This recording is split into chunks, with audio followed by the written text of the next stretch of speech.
Today we embark on a culinary adventure, fully immersing ourselves in a delightful Dutch dining experience for 24 hours. Even though we've called the Netherlands home for over a year, we are pretty surprised to discover some food staples that somehow slipped under our radar. Find out what's on our menu and how we feel after eating like the Dutch for an entire day.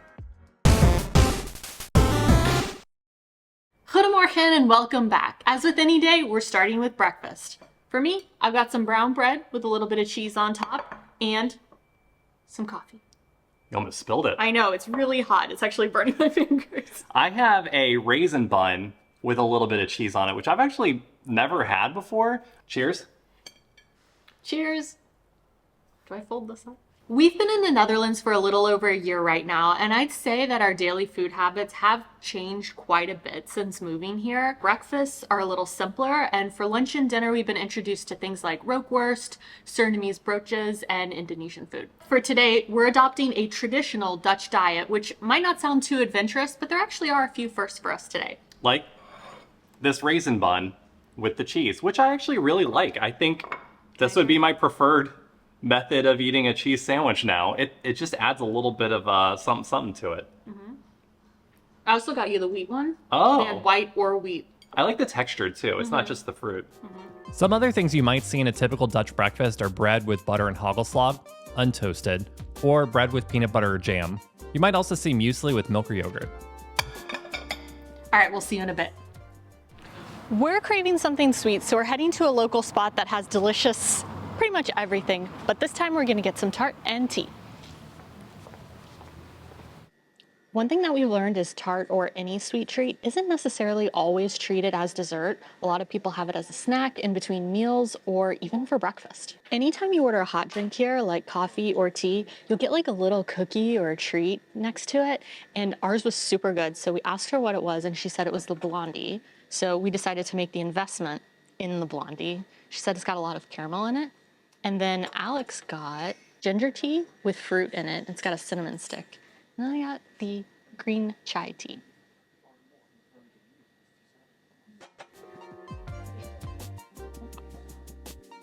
Here you might also see appelflap, which is an apple turnover, cheesecake, butter cake, or even something like a bossy ball, which is a chocolate-covered ball of whipped cream. But you don't have to visit a cafe to get all of these sweet treats. You can go to your local grocery store or our favorite, Hema, and enjoy them at home.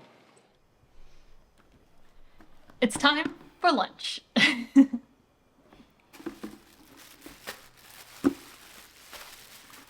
The traditional Dutch lunch is usually cold, and if you're on the go, you're probably gonna wrap it in one of your old bread bags. We've seen this so often. Yeah. Also, just the sound of the plastic crinkling on any train, anywhere in public. I had a cheese sandwich on brown bread, not toasted or anything. It's literally just cheese and brown bread. Same cheese as breakfast. The same cheese as breakfast, which is, if you're curious, is a Young Belgian.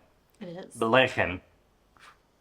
Almost got me. And I am having a Pentecost sandwich, and the Pentecost is my favorite. It's the 100% brand from Albert Heijn. Peanut cheese. Cheers.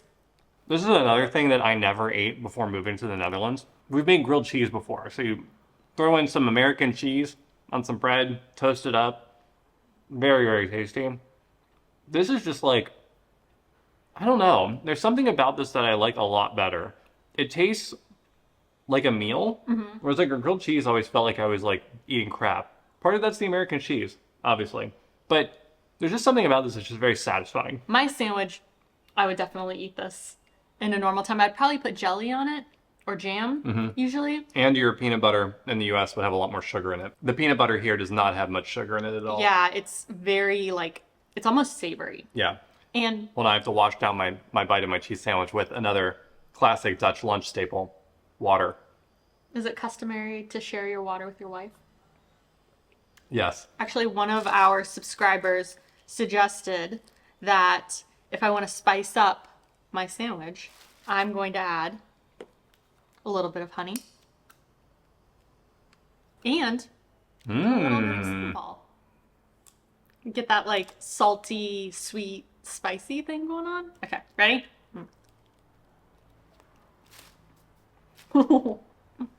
This is really good. Really? It tastes a lot like satay sauce, which is commonly found in a lot of Indonesian cuisine. So it'll be a sauce that you put on top of grilled meats like chicken skewers and things like that. And it's like a very like savory, spicy peanut butter. I wouldn't say either of these things are representative of a normal lunch for us. We would have a cheese sandwich for sure, but it would be accompanied by like a bowl of soup. Or like a salad or something. Or like a salad or something. Yeah. But I mean, foundationally, the elements are there.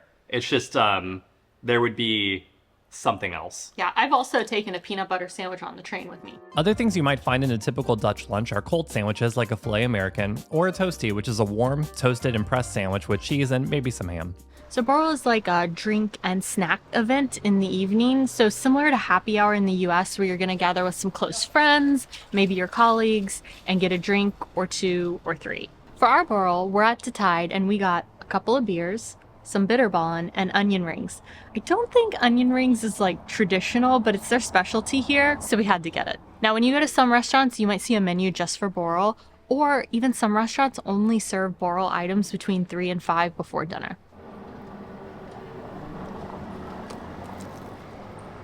Oh, the lava. Isn't that like the way it's traditionally served?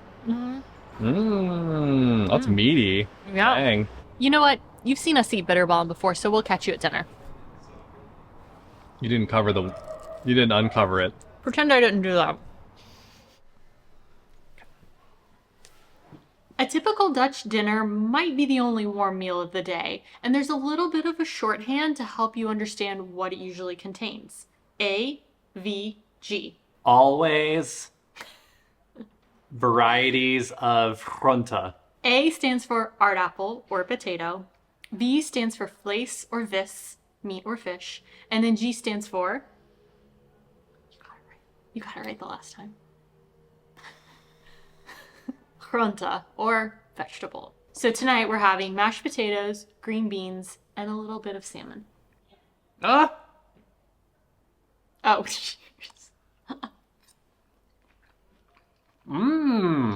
Is it good? Yeah, good job on the salmon. Thanks. You know, I'm complimenting her on her salmon cooking. We don't make stuff like this very often. Part of that's because we tend to eat vegetarian when we're at home.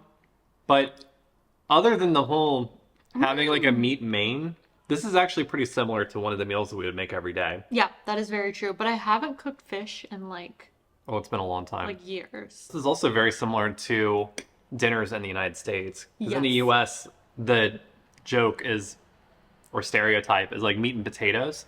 So you'll have like a steak, or you'll have like some sort of like marinated chicken. Chicken breast. Yeah, or what else? I mean, I guess fish. The only other thing I think in the United States that people would have would be like a salad or something, which we eat a lot of. We eat a lot of salads. Salads. It's a cheap way to get your vegetables for the day. It is. So we're going to wrap up our dinner and then we'll get into dessert. I'm scared. Other Dutch dinner possibilities that include AVG are stamppot or hutspot. Also, rice and pasta dishes are popular too. And now it's time for dessert. And I think this is probably going to be the thing that we do today that differs most from our normal meals. Absolutely. Because dessert to us is basically what we had this morning as our post-breakfast snack. That's true. That is 100% dessert. Dessert today is vla and quark. It sounds like a TV show, like for kids, doesn't it? does. Like, all right, it's almost time for vla and quark, kids. So chocolate vla, this is pudding. And it's pretty common in the Netherlands, but the pudding here comes in a carton. Which is confusing in the beginning because you kind of think maybe it's like chocolate milk. No, but it's pudding. It's pudding. Quark, What do you think this is? What have you read? I mean, isn't it supposed to be like sort of like cottage cheese? Yeah. Which, by the way, I've never had. Yeah, I've never had cottage cheese either. Oh, God. It's thick. Oh, it's a thick This is a thick boy. Whoa! It is. I mean, I don't know why I'm surprised it's chocolate pudding. It's obviously chocolate pudding. What if it was like a different color or something? Yeah. I don't know why I brought the bowl over.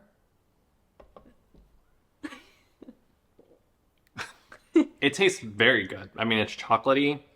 It reminds me of Snack Pack. Yeah. But there's a lot more of it. I am terrified of eating this quark. This is vanilla quark? Yeah. So we asked our followers on Instagram when they eat quark because there's kind of like there were mixed messages online. A lot of people eat it for breakfast. A lot of people eat it for dessert. And also a lot of people eat it after they work out because it has a lot of protein in it. It smells like vanilla yogurt. It does. It smells exactly like vanilla yogurt, and there's vanilla beans in it. Yeah, it looks like Greek yogurt. It's very thick. Mm-hmm. Well, I've got some strawberries and honey in here. This is good. This is really good. Wow. Wow, just like really thick yogurt. Yeah. This is very tasty. They also have non-dairy versions too. This is not what I expected. I don't know why I was so scared. Well, I kind of thought there were going to be like cheese curds in it. Mm-hmm. I thought it was going to be chunky. My favorite thing today was definitely the raisin bun for breakfast with cheese on it. Yeah. That was really tasty, and I would repeat that again. Yeah. What about you? I think it's going to be the quark. I know that I've got like a recency bias going on, but like this is really good. This is exactly the kind of yogurt I used to like to eat in the United States. Mixing it with some fruit. Good dessert. Nice. What about the least best? I'm going to cop out. I don't have anything. I mean, everything I ate today was like very tasty. I would tend to agree with you. I think if I had to pick something, I would say like the cheese sandwich for lunch. Oh, I was like, you just said the cheese sandwich is the best thing. No, the cheese sandwich for lunch. It was fine. It wasn't bad. That's it was true. just okay. It existed. Yeah, I usually like to have a bit more of a substantial lunch, but it was fine. Yeah. So, what's a typical lunch where you live? Let us know in the comments. And as always, thank you for watching. And we'll see you on the next one. Do we? Do we?